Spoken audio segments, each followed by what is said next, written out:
இன்னைக்கு நான் உங்களுக்கு எடுத்துகிட்டு வந்திருக்கிறது one of the most underrated films of this decade, upgrade.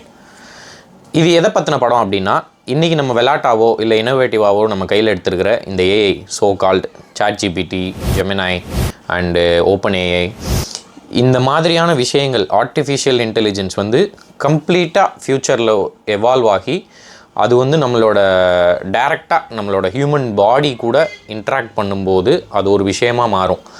அந்த விஷயம் மாறும்போது அது எப்படி ஹியூமன்ஸை வந்து டாமினேட் பண்ணுது ஓவர் த்ரூ அவர் பிரெயின் அப்படின்ற ஒரு கான்செப்டை வச்சு ஒரு ஃபிக்ஷனாலிட்டியில் உருவான படம் தான் இந்த அப்கிரேட்.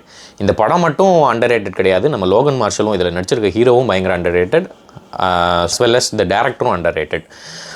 இந்த படமே வந்து ஒரு ரொம்ப ஃப்யூச்சரிஸ்டிக்காக தான் இருக்கும். இந்த படத்தில் நீங்கள் பார்க்குற விஷயங்கள், அவங்க யூஸ் பண்ணுற கார்ஸு, மொபைல்ஸு, டெக்னாலஜி எல்லாமே வந்து ஃபார் ஃப்யூச்சரில் எப்படி இருக்கும் அப்படின்றத ஒரு ஒரு ஃபிக்ஷனாக நம்மளுக்கு காமிச்சிருப்பாங்க. ரொம்ப நல்லாயிருக்கும் இந்த படம். ஸோ படத்தோட கதை என்ன அப்படின்னா, படத்தோட மெயின் தீம் வந்து ஒரு ஸ்டெம் அப்படின்ற ஒரு கம்ப்யூட்டர் சிப்பு தான் இந்த படத்தோட மெயின் பிளாட். ஸோ அதுக்கும் ஹீரோவுக்கு என்ன சம்மந்தம்னா, ஹீரோ இருப்பார். ஹீரோ வந்து ஒரு நார்மலான லைஃப் வாழ்கிற ஒரு நார்மல் மனுஷன். அவரோட ஒய்ஃப் வந்து ஒரு பயங்கரமான பெரிய டெக் கம்பெனியில் ஒரு செக்ரட்டரி லெவலில் இருப்பாங்க, அந்த டெக் கம்பெனியோட பாஸுக்கு. ஸோ படத்தோட கதை எங்கே ஸ்டார்ட் ஆகும்னா, ஹீரோவும் ஹீரோயினும் ஹீரோவோட ஒய்ஃபும் காரில் போயிட்டுருப்பாங்க. ஒரு பயங்கரமான ஃப்யூச்சரிஸ்டிக் ஒரு எலக்ட்ரிக் காரில் போயிட்டுருப்பாங்க. திடீர்னு பார்த்தா ஆல் ஆஃப் அ சடன் அந்த எலக்ட்ரிக் காரோட சிஸ்டம் ஃபெயிலியர் ஆகிடும். யாரோ ஹேக் பண்ண மாதிரி ஆகி ஓவர் ஸ்பீடில் போய் கார் உருண்டுரும், ஆக்சிடெண்ட் ஆகிடும். அப்போது காருக்குள்ளே இருக்கிற இவங்க 2 பேரையும் வெளியே இழுத்து போட்டு ஹீரோவோட கண்ணு முன்னாடியே ஹீரோவோட ஒய்ஃபை வந்து கோல்ட் பிளட்டட் மர்டர் பண்ணிடுவாங்க. ஸோ அவங்க எதுக்கு பண்ணாங்க, ஏன் பண்ணாங்கன்னு தெரியாது. அட் த சேம் டைம் ஹீரோவையும் போட்டு அடி வெளுத்துருவாங்க, பொலன்னு பொலந்து உயிரோடு விட்டுருவாங்க. ஹீரோவுக்கு கை கால் எல்லாமே பேரலைஸ் ஆகிடும். தலைவனோட ஸ்பைனலில் பயங்கரமான அடிபட்டு தலைவன் வந்து அன்னேபிள் டு வாக், கை கால் கூட லிஃப்ட் பண்ண முடியாது. அந்த மாதிரி உடம்பு வந்து கம்ப்ளீட் பேரலைஸ் ஆகிடும். ஹீரோ முழிச்சு பார்த்தோன்னே இது எதுக்கு நடந்தது, ஏன் நடந்ததுன்னு எதுவுமே அவனுக்கு தெரியாது. அதை யோசனை மட்டும் இருந்துகிட்டே இருக்கும். பட் அவனால் பேரலைஸ் ஆனதுனால எதுவுமே பண்ண முடியாது. அப்போது ஹீரோவோட ஒய்ஃப் வேலை பார்த்த அந்த கம்பெனியோட பாஸ் வந்து ஹீரோ கூப்பிட்டு இந்த மாதிரி ஒரு விஷயம் இருக்குது, என்கிட்ட ஒரு கம்ப்யூட்டர் சிப்பு இருக்குது, அந்த சிப்பு பேர் வந்து ஸ்டெம், அதை வந்து நான் உனக்கு ஃபிக்ஸ் பண்ணி கொடுத்தேன்னா you can able to walk again, உன்னால் எல்லாமே பண்ண முடியும், வைக்க முடியும். நீ யாரை ரிவெஞ்ச் எடுக்கணும்னு நினைக்கிறியோ, உன் ஒய்ஃபை கொண்டவங்களை ரிவெஞ்ச் எடுக்கணும்னு நினைக்கிறல்ல, அவங்களெல்லாம் நீ கண்டுபிடிக்கலாம், கொள்ளலாம் அப்படின்னு சொன்னோடனே ஹீரோ வந்து ஒரு ப்ராஜெக்டாக யூஸ்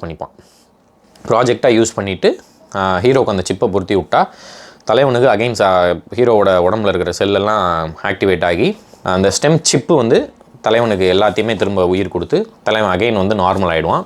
நார்மலானா அப்போ வரையும் தலைவனுக்கு அது நார்மலாக தான் தெரியும், எல்லாமே நடக்க தெரியும், வைக்க தெரியும் எல்லாமே.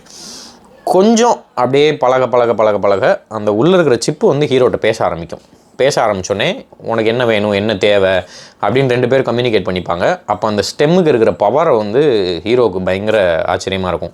அப்போ அந்த ஸ்டெம் என்ன சொல்லுன்னா, நீ அந்த ஹீரோ வந்து அந்த ஒய்ஃபை சுட்ட வீடியோ கண்டினியூஸாக பார்த்துட்டே இருப்பான்.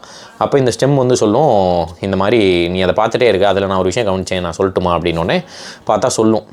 அப்படியே சஸ்பென்ஸ் எல்லாம் உடைய ஆரம்பிக்கும், அடுத்தடுத்த சஸ்பென்ஸ்லாம் உடைய ஆரம்பிக்கும். ஸோ ஹீரோ அந்த ஸ்டெம்மை யூஸ் பண்ணி எப்படி அவங்கள பழி வாங்குறாரு அப்படின்றது தான் மிச்ச கதை. அதுக்கு அடுத்து கிளைமேக்ஸில் ஒரு பயங்கரமான ட்விஸ்ட்டு, எப்படி இந்த ஃப்யூச்சரில் நம்ம இதை வளர விட்டோம்னா இது நம்மளை டாமினேட் பண்ணும் அப்படின்றதுக்கு ஒரு ஃபிக்ஷனாலிட்டி தான். இது இப்படியே தான் நடக்கும்லாம் கிடையாது, அப்படிப்பட்ட ஒரு கதை தான். ரொம்ப நல்லாயிருக்கும். பயங்கரமான நீங்கள் அன்எக்ஸ்பெக்டட் ஒரு ஸ்கைஃபை வெஞ்சன்ஸ் த்ரில்லர் மூவி. கண்டிப்பாக இந்த படத்தை பார்க்க ட்ரை பண்ணுங்கள், ரெக்ரெட்டே பண்ண மாட்டீங்க. இந்த படத்தை பார்த்துட்டிங்கன்னா மறக்காமல் வந்து கமெண்ட்டில் ஃபயர் விடுங்க. இன்னொரு விஷயம், இந்த படம் வந்து இந்தியாவில் இப்போ அவைலபிளாக இல்லை, அவைலபிளாக இருந்தது, இப்போது ரெண்டலில் மட்டும்தான் அவைலபிள் இருக்குது. ஸோ அதுக்காக உங்களுக்கு இன்னும் ஈஸியராக நான் இந்த படத்தை ட்ரைவ்லேயே போட்டு எடுத்துகிட்டு வந்துருக்கேன். ஸோ இந்த படத்தோட ட்ரைவ் லிங்க்கு வேணும்னா நீங்கள் கமெண்ட்டில் அப்கிரேடுன்னு டைப் பண்ணுங்கள். இந்த படத்தோட ட்ரைவ் லிங்க் நான் உங்களோட டிஎம்மில் அனுப்புகிறேன். ஸோ கண்டிப்பாக படத்தை பார்த்துட்டு வந்து எப்படி இருக்குன்னு சொல்லுங்கள். அப்கிரேட். தேங்க்யூ.